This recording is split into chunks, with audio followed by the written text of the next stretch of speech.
Everybody, welcome back to the channel. So this week there is going to be a lot of stocks reporting earnings. We're going to look at the overall market and some of these stocks as well to get you ready. And I'm going to share with y'all some stocks to keep on your watch list for tomorrow.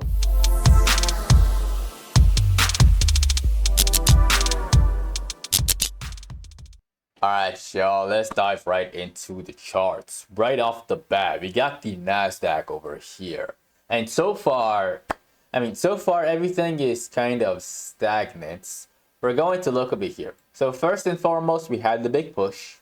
Again, those of y'all who have been watching the channel, this move was expected. The move up to the green circle at 17.8K, right? After we got there, now the market plays games. Now the market trades sideways.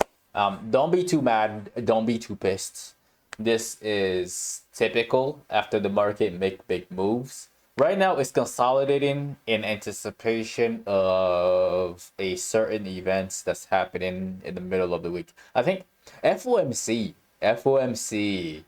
is about to happen in the middle of the week on Wednesday at exactly 1 p.m. Central Time. So during this time, between now and Wednesday, let's look at the SPY. Actually, no, let's look at the actual SPY. There you go. All right, so during this time, y'all need to be very, very patient and wait. Three things day by day.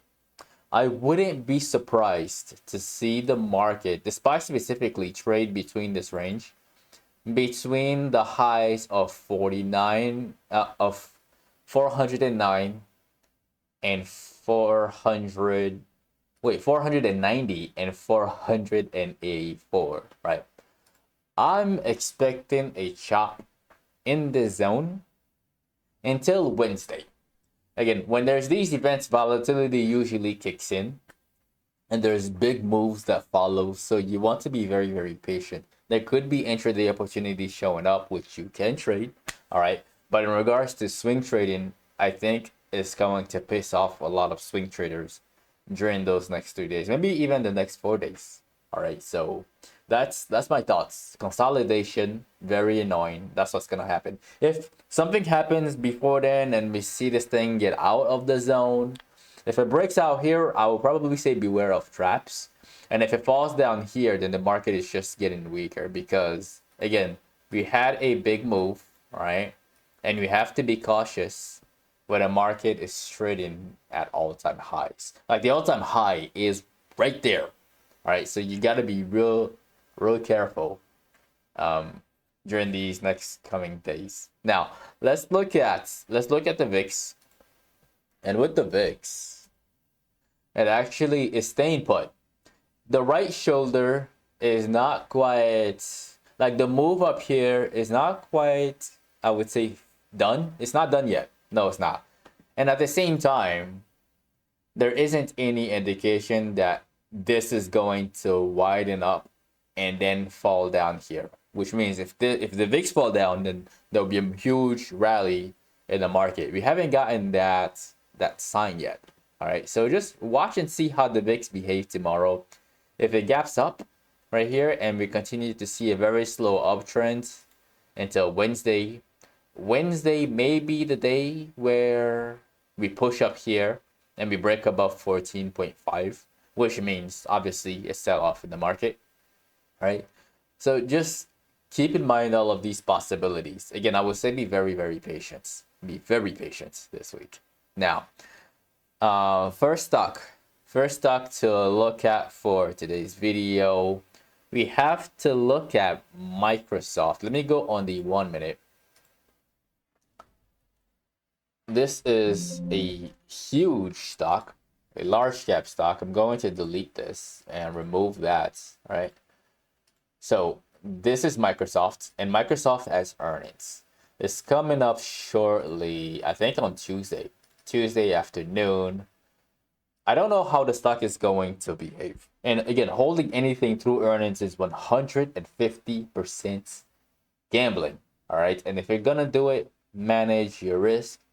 is there a structure that could make this a little bit easier? There kind of is. There kind of is. There kind of is. All right, it's all right. There has been a bullish pennant that broke out with the SPY right here. And Microsoft have been following it, slowly trading higher and higher and higher. If there's a good reaction from Microsoft through earnings, I can see this thing spike to 420. I can see that. And then there would be another intraday move to 430. So that's something to keep in mind. It's not, it doesn't look lumpy. It just looks like it's behaving. When I switch to the daily chart, it looks pretty good for anybody who bought right here at the breakout and is swinging long. It looks pretty decent for now. So this one is the first big tech stock that is up to the plate for earnings reports before FOMC comes out. So I wouldn't be surprised to see this thing spike. Now the stuff that is coming out after FOMC, that one y'all gotta be real careful. Like Amazon, for example. Amazon is looking real sloppy. Let me delete everything, right? So we got Amazon right here. And it doesn't have any defined structures that can give me some level of confidence in regards to trying out earnings if I wanted to. If I wanted to gamble through earnings. Like I don't have a reason to gamble through earnings with Amazon. All right. Microsoft, I just showed you guys that yeah, there's something there. There may be something there. All right, but with Amazon, there's not so much. There's the break and the retest right here. It's slowly trading up. There is some hammer showing up, and this earnings I think is on Tuesday. No, on Wednesday. No, it's on Thursday. This one's on Thursday, so it will be after the madness from FOMC. So we'll see. We'll see this one how it behaves. I wouldn't touch it. I would just wait until after the reaction occurs to determine which way it's going to go, because it is very hard to predict. So I would stay away from it. The last stock that we got to look at, which is also on Thursday after the FOMC meeting comes out, that one is Apple. And Apple is really not looking that spectacular. Again, it had a move. I shared this one with you guys. Again, if you haven't watched that video, y'all should have made money on this. We made money on it on the way up to 195 from here all the way up to here. We made money on it. And ever since then, it's been going sideways, playing these games. There's been some intraday opportunities on it, especially to the short side.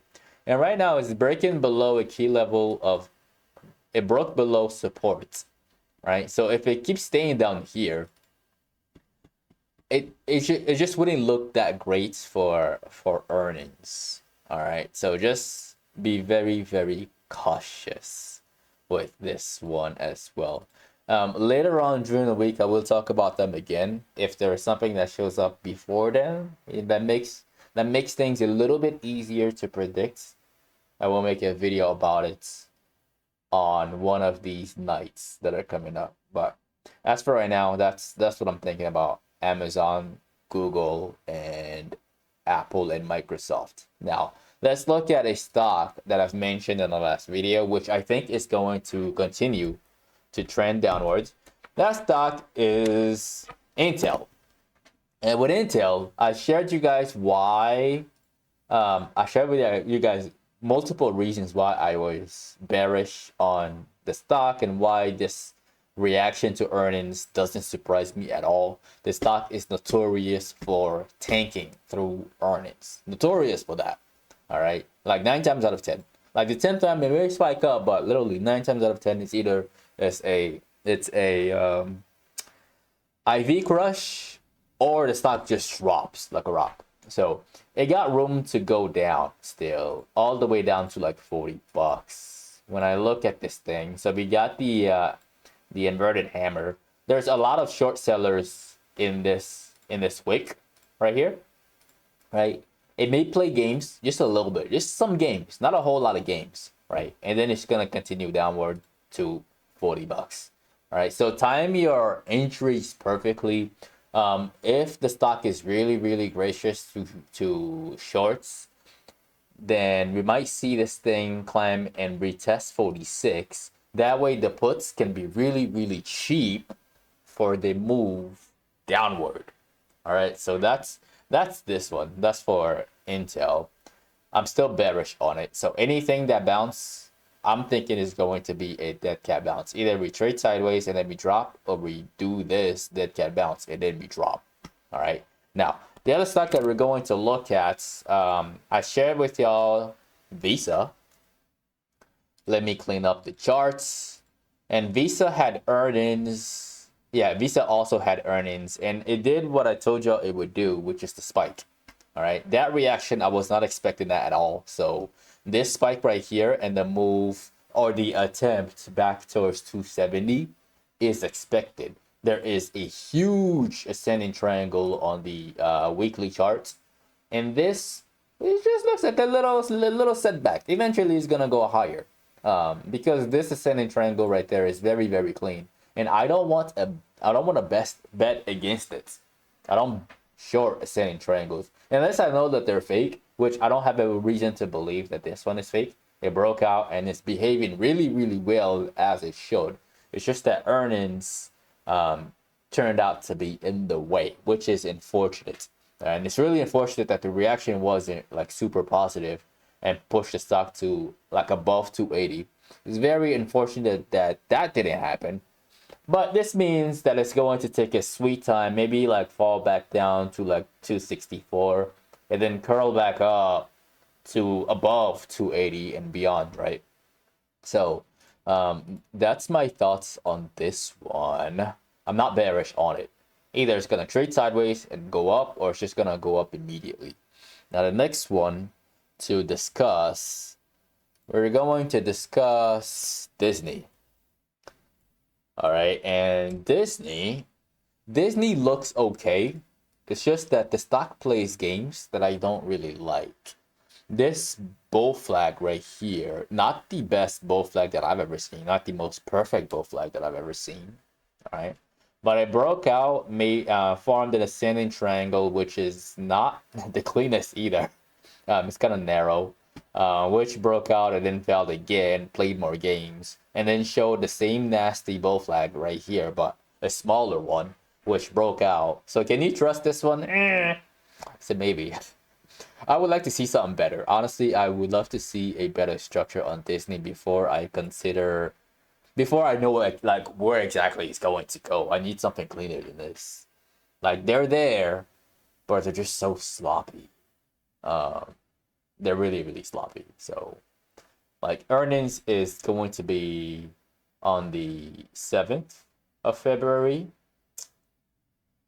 Expect those contracts to be inflated as we approach earnings. So yeah, just watch out for that. I don't know how they're gonna do, but we will discuss the stock when we get close to earnings again.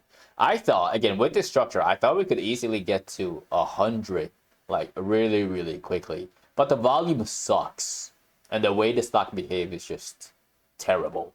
So that's it. I'm not touching this one at all. That's the end of the video. Don't forget to annihilate the like button. As always, remember, I make these videos from Sunday to Thursday at exactly 10 p.m. Central Time. So definitely click on that subscribe button. Click on that notification bell. That way YouTube notifies you whenever I release these videos, right? If you'd like to be part of a private Discord community, we can get all of this information in real time as I see them. You can find that as the first link in the description of the video below.